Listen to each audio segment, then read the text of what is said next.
Sir చదువుతాను sir. Already it was declared. Sir ఇది Lakshminarayana sir రాసింది.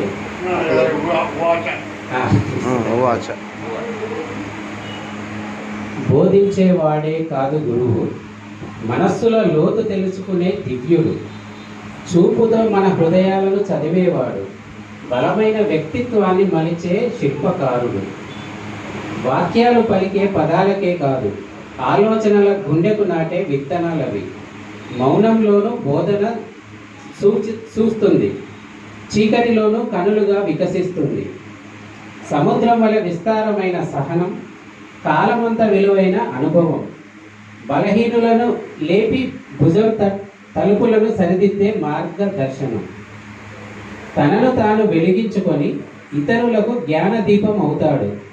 పలుకుబడి వెనక ప్రేమ, మార్గం వెనక ధైర్యం, గురువు చూపే దారిలోనే మన భవిష్యత్తు.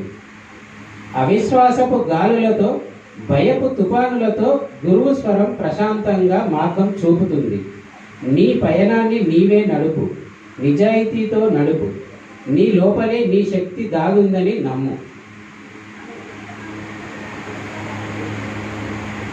అభ్యాస పాఠాలకే కాదు గురువు బోధన, ఆత్మవిశ్వాసం, ధైర్యం, దారి చూపే దివ్యదానం, మనస్సు మేధస్సు రెండింటిని తీర్చే శిల్పి, నిజమైన మానవతకు నిలువెత్తు సాక్ష్యం.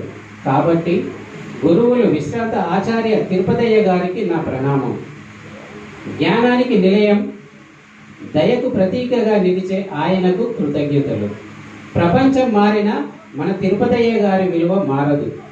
ఎప్పటికీ అజారామంగా ఉండే జ్ఞాన దైవం మన గురువులు తిరుపతయ్య గారు. బాగా చెప్తారు.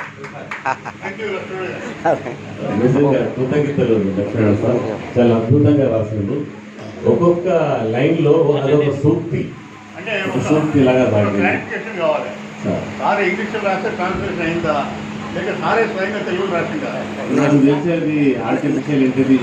ఇంగ్లీష్లో రాసి నాకు తెలుగు రాదు సార్. ఒక నా ప్రాబ్లం ఒకసారి చెప్పాలి అందరికీ. తెలుగు నాకు ఎక్కువ లెందీగా మాట్లాడినా రాదు ఎక్కువ. అది ఇంగ్లీష్ అయితే ఫ్లో వస్తుంది. అది నా ప్రాబ్లం, అది మొదటి నుంచి. అందుకే నేను ఎక్కడైనా ఇంగ్లీష్లో రాసిన తర్వాత నేను ఈ ట్రాన్స్లేషన్ ఉంది కదా, దానికి చేస్తే దాంట్లో కొన్ని మంచి కుదిరాయి. ఈ సార్ ఒక 2 సెంటెన్సులు రాసిండు. అవునవునవును. తర్వాత నాకేమనిపించింది అంటే, వాస్తవంగా ఎవరైతే గురువు అవుతారో, గురువు స్థానంలో ఉండి తాను శిష్యులకు పాఠాలు బోధిస్తున్నప్పుడు ఇంత పవిత్రంగా తాను ఆలోచించడో కానీ మీరు ఎందుకంటే పవిత్రంగా గురువు అనే స్థానాన్ని చాలా పవిత్రంగా ఊహించుకుంటారు మీరు. సార్